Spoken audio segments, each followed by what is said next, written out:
Hey y'all, it's Amanda. So on this episode, we're talking about the Clean Water Act. Get ready for the drama because there's a ton. It's a hot mess, so here we go. Alright, so the Clean Water Act was established to basically prevent anybody from discharging pollutants into bodies of water. Wait, hold up, let's backtrack a bit. So there was this policy that was installed long before the Clean Water Act called the Federal Water Pollution Act, which was established in 1948. And even before that, there was the Rivers and Harbors Act of 1899. That one just prevented any construction of bridges, dams, and such without congressional approval. Very minor things. But so the Federal Water Pollution Act, so this act was one of the first policies to be enacted by Congress to assess water pollution in the United States. But listen to this. It basically took forever for them to get this to pass. Like literally over 100 bills these legislators had to come up with in order for Congress to pass it. So what finally set them to put in this order? It was World War II. Yeah, for real. It took a major event for them to finally get their act together. During this war, there was a whole lot of pollution of the streams, rivers, and lakes in the U.S. And get ready. In 1945, about 2.5 billion tons of raw sewage was just pumped into these waters like every day. Every day, y'all. If that's not a wake-up call, I don't know what is. How are these people just walking around alive while they were just drinking this water? Like, everything was basically contaminated. Like, why people did this is just beyond me. But, like, even when this act was passed, it was not done well. It didn't do a great job at preventing and reducing water pollution. It didn't limit new sources of pollution either. There were some uncertainties about which bodies of water were covered. Like, for example, the protection was only for interstate waters, which were waters that came in contact with more than one state, as opposed to intrastate and interstate. Intrastate meaning waters within individual states. So there were some good soul Congress individuals that wanted the act to cover both categories of water. However, they were overruled and they decided a weak bill was better than just no bill at all.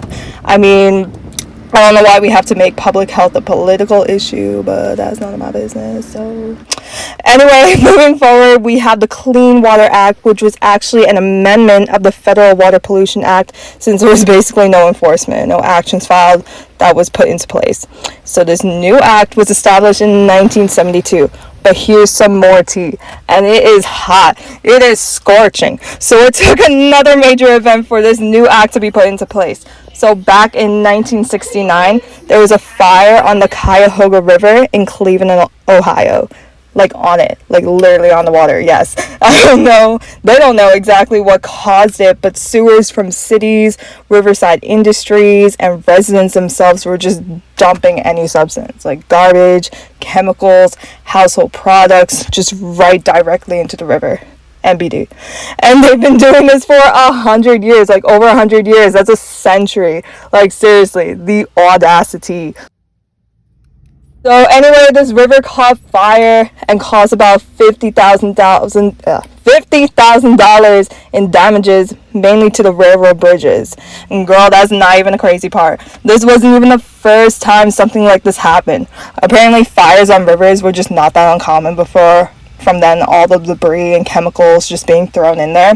Pollution was rarely checked thanks to the no enforcement of the Federal Water Pollution Act. The Buffalo River in New York and the Rouge River in Michigan experienced this same. Alright, so again, recapping, this Clean Water Act is actually an amendment that was established in 1972 of the Federal Water Pollution Act of 1948. But guess who didn't approve it? Nixon, the president, the man in charge of all of us back then. That's fine. However, it was literally overruled the same day. It was overruled by the Senate, and the House made it a law the next day. They basically said no. LOL. Right, so as I mentioned before, the Clean Water Act basically regulates the amount of pollutants from municipalities, industries, and businesses discharged into bodies of water around the United States. The act prevents degradation as well. These pollutants include fecal coliforms, oil, gas, grease, suspended solids, hydrocarbons, and more. Now, under this act, the Environmental Protection Agency, or EPA, was given the authority to implement pollution control programs as well as set water quality standards. Like, thank God, they're finally getting their life together. But there's still tea. Like the previous in the 40s, it is still uncertain on what waters are considered navigable, meaning which are considered water of the United States. Interesting. So we mentioned that this act regulates the discharge of pollutants. If you were to dump chemicals into the water, you would need a permit. This is called the NPDES, or National Pollutant Discharge Elimination System, which is under Section 402. Now, this regulates point sources that discharge pollutants or waste into the water. Point sources are flow that comes from sewage and industrial plants. Now, this is great, of course, and there are limits, so you can discharge and such on these permits, so no one can freely just dump whatever they want and whenever they want to. And this section is also updating and evolving as technology is becoming more current to get a cleaner effluent. However, point sources just don't include agricultural stormwater discharges or return flows from irrigated agriculture.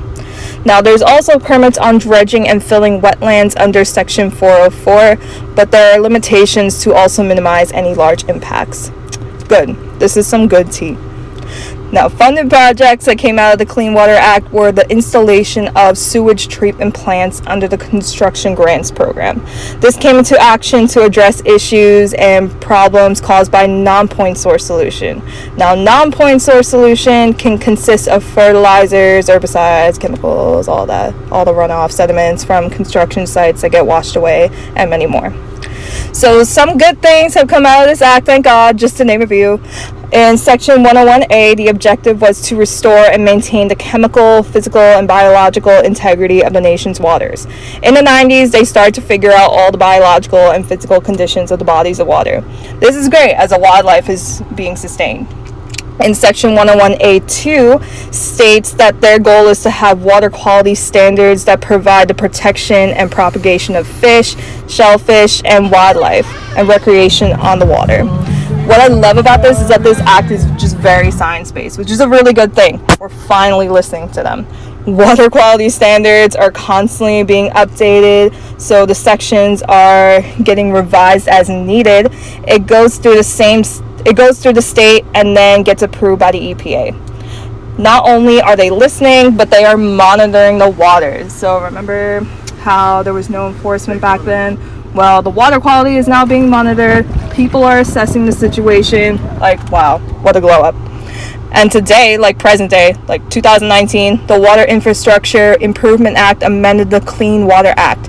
This meant that the green infrastructure should be promoted throughout the public and private sectors through the EPA. So because of all this water quality and monitoring, bays and estuaries are healthier, drinking water costs have gone down, people are playing in the water again, dolphins are coming back, just to name a few. We're doing great things here. Alright, so after all that, it looks like we're moving in the right direction. Just some questionable bumps along the way, but if anything comes up, I'll let y'all know.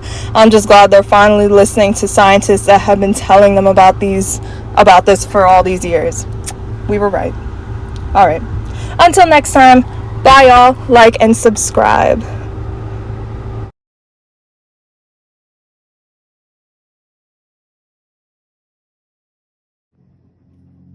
You both did so well. Wait, sit. Good job. Good job.